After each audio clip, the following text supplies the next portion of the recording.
So now let's go through the whole chart lab in the Edgewonk trading journal.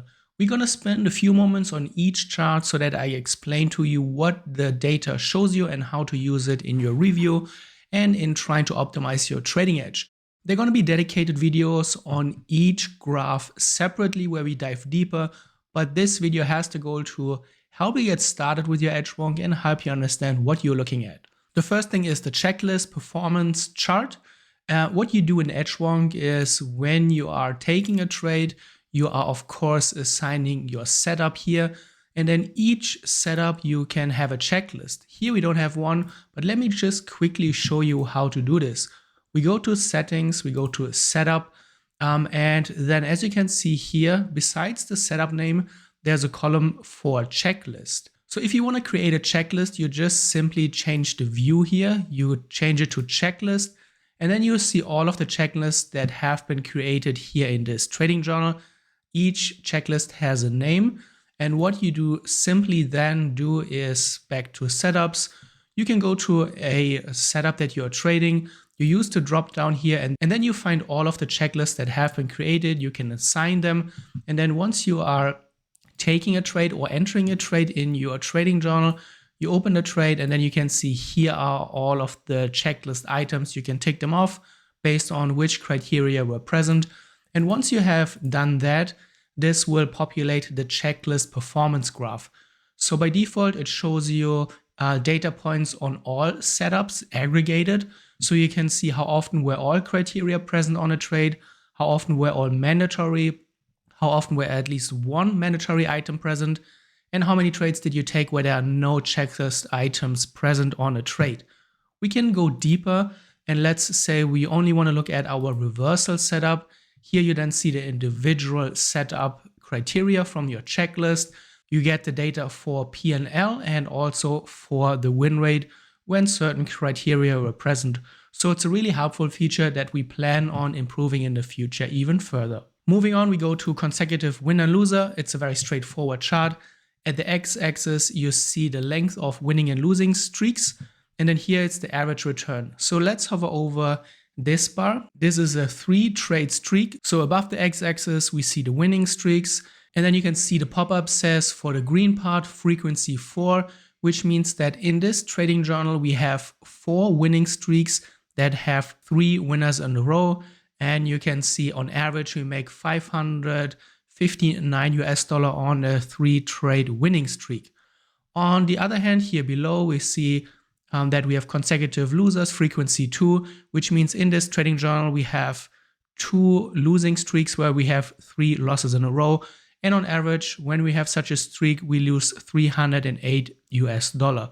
So it's a very nice graph to first see how often losing streaks occur, and then also how much they are costing you or how much they are making you when you are in a winning streak. The custom statistics is one of the most popular features in Edgewonk. It is what separates Edgewonk from a lot of other trading journals because this is a feature where you can really customize your journal experience and you can really adapt it to your own needs and trading approach.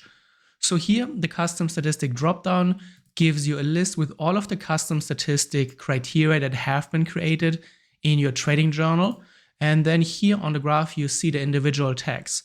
So for the custom statistic called time frame, we have the different time frames here, and you can immediately see which time frames and which tags are performing best. For example, we can see the 1 hour time frame is our best time frame, followed by the 30-minute. And then on the other end of the scale, we see the higher time frames, 4 hour and daily are not working out at all. So it seems like this trader is doing much better on the slightly lower time frames. When we hover over the bars, we can see that we have 37 trades with the 1 hour time frame.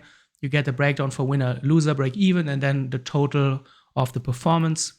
Underneath the graph, you have a table with the custom statistics to get even more data points. You get the win rate, the average P&L, and the total, and that is going to help you analyze your custom statistics much better. Next is the drawdown graph, and the drawdown shows you how far away you are from an account peak. So here we can see this is our worst drawdown. We are $1,355 from an account peak. Currently, you can see we are only $89 away from the peak. Let's go to the equity graph. And we can see that, yes, we are almost at our peak, just a very slight drawdown at the moment. The stats underneath are really, really helpful. So we can see the average drawdown here, our current drawdown. This shows us top to bottom. So how long was the deepest drawdown? So from here, from an account peak to the bottom, it took us 11 trades. And then going out of the drawdown from the low to the top, it took us also 11 trades. And then this is the return to drawdown ratio, which is a very important metric for traders comparing trading results and also just to understand how much risk there is in this trading approach. Efficiency is another very, very important metric in Edgewonk. It's very unique to Edgewonk, and this is a metric that shows you how disciplined you are in your trading. In Edgewonk, you can rate your entry, your exit, and your trade management decisions. You can either say that you followed your rules or you broke the rules. The higher the efficiency, the more often you have been following your trading rules. And when you see that your efficiency is going down, it means that you are breaking your trading rules frequently. So typically you want to aim for an efficiency somewhere between 70 and 80%. That's what we see on average the better traders have. It's unrealistic to go for 100% efficiency, as we have said in other videos. First of all, it's not realistic to expect that you don't make any mistakes. It's also going to put too much pressure on you when you're trying to achieve such a high number. But following your efficiency over time, seeing whether it's trending up or down, can help you understand your trading behavior. Exit analysis is super helpful for traders trying to understand the price movements when they're in a trade. It's also very helpful when it comes to optimizing your take profit placement, your stop loss placement, and your exits. So let's drill down on one of those bars. Each part here, the red and the green, one of those bars represents one trade. You can already see when we hover over, it gives you a trade ID, so it means that this belongs to one trade. The green part shows how much has the price moved into your favor during your trade duration, and the red part shows how much the price has moved against you. Here you can see the green horizontal line represents your take profit, and the red horizontal line represents your stop loss. So you can immediately see how far has the price and how close has the price come towards your target and how close has the price come towards your stop loss. The black marker, then the final piece, is the actual exit. So when we look at this first bar here, we can see that the price made it 3/4 to the take profit, and the trader then closed the trade at the halfway mark. So the trader was not able to exit at the most optimal point for a trade, but he got out with a winning trade. Here, for example, on this trade, the price moved into the favor quite a bit. When we hover over, this is what we call updraw. This is the green bar. So the trade went 83% towards the take profit, and the trader was able to execute the exit at the most optimal point. There's a lot of great things that you can do with the exit analysis. We made a bunch of videos reviewing trading journals from our customers when they volunteered to have their journals reviewed. And we always come back to this graph because it helps you to understand price movements. It helps you understand your take profit placements. Is there more potential for you when it comes to adjusting stops and targets? Holding time is a classic graph that pretty much everyone knows about. So here at the bottom, it shows you the duration of the trades, how long you've held them. Here it is in days because this trader is mostly a short-term swing trader or maybe a long-term day trader, depending on how you want to put it. And then here you can change the scaling. So we can change it from days to hours. So if you are a day trader, you probably want to change this to hours. If you are a scalper, you can even do this and show it in minutes. And when you hover over one of those dots, each dot represents one trade. You can see here the holding time for this was 19 hours and the return was $406 US. We click on any of those data points and it brings up the trade that is behind this data point. Going on, we have performance by instrument. Of course, you also want to analyze your best and your worst performing instruments, which markets perform well for you, which ones are you struggling with, and this also helps you to fine-tune your process, maybe take out the ones that are underperforming or look into the ones that are underperforming and then find out why this is the case. Use the other graphs to find similarities between your winners and your losses, and that way you can really nicely adjust and improve your edge over time. The same is true for setups. So in Edgewonk, Each trade that you take, you can assign the setup or the strategy that was behind the trade, that triggered the trade.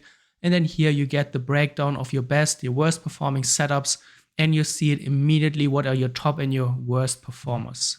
Performance by time is one of the most important features that we always come back to because it tells you a lot about the trading routine and the performance of a trader.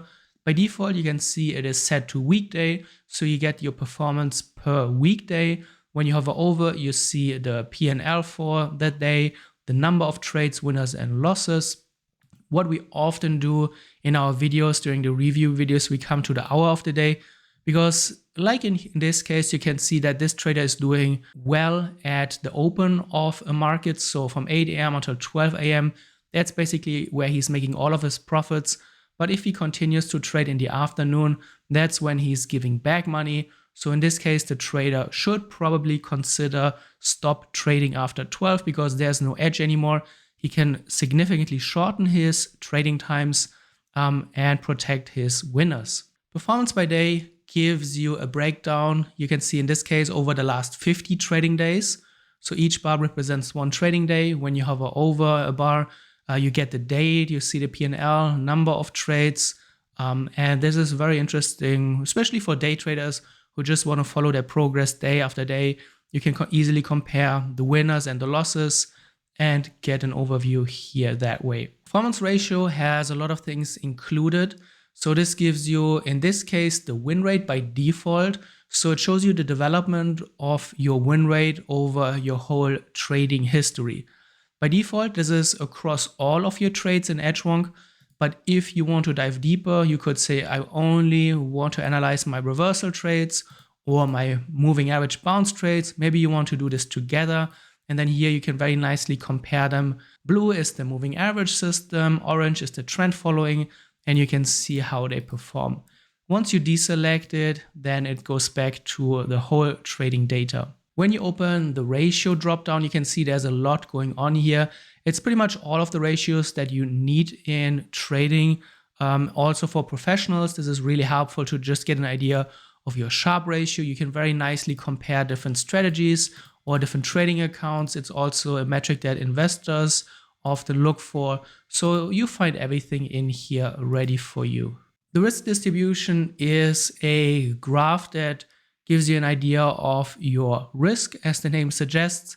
So what you see here are intervals at the x-axis. So when we hover over this, for example, it shows minus 1.25 to 2. And this means that those are the trades where you have realized a loss anywhere between 1% and minus 1.25%. You can see in this journal we have 2 trades that fall into this category. Typically, you will see that most of your trade results are clustered in the center. If you are a trend following trader, sometimes you will have outliers to the right. What you want to avoid is outliers to the left, because that shows you then those are significantly larger losses than your average loss. So it's a very good idea to come back to this graph every now and then to make sure that your risk management is good, that your losses don't get out of hand, and you can analyze that. Here, of course, you can change it between a multiple and percentage. So here, this is where you then get a different breakdown for this metric. Trade comments refers to the comments for entry, exit, trade management, and also the new category pre-trade. Of course, you can rename the comments. You can really personalize and customize this Edgewonk trading journal. So if you don't need pre-trade comments, you want to use it for something else, you can go into the settings as I've shown you and just rename it. And then, for example, we switch to the entry comments. You can see you have 50 trades in this trading journal where you have a good entry. You have your winners, the losses, the total P&L. And then you can see, for example, if you're following your rules, you are making good money. Once you're breaking your rules, once you're doing revenge trading, you're getting in too late, too early, you're trading impulsive, that's where your losses are. So this is super helpful for traders to just understand how trading behavior and how breaking their trading rules impact their performance. And then finally, we have a lot of videos on the trade management graph. It's one of the most important graphs, especially for traders early on in their beginning, because early on, optimizing your trade management often has a lot of room for improvement. As we explained, this is in our multiple. The blue line is your actual performance. So this is how much you actually made in your actual trading account based on your actual trading data. And then here in this olive green, this is your potential performance.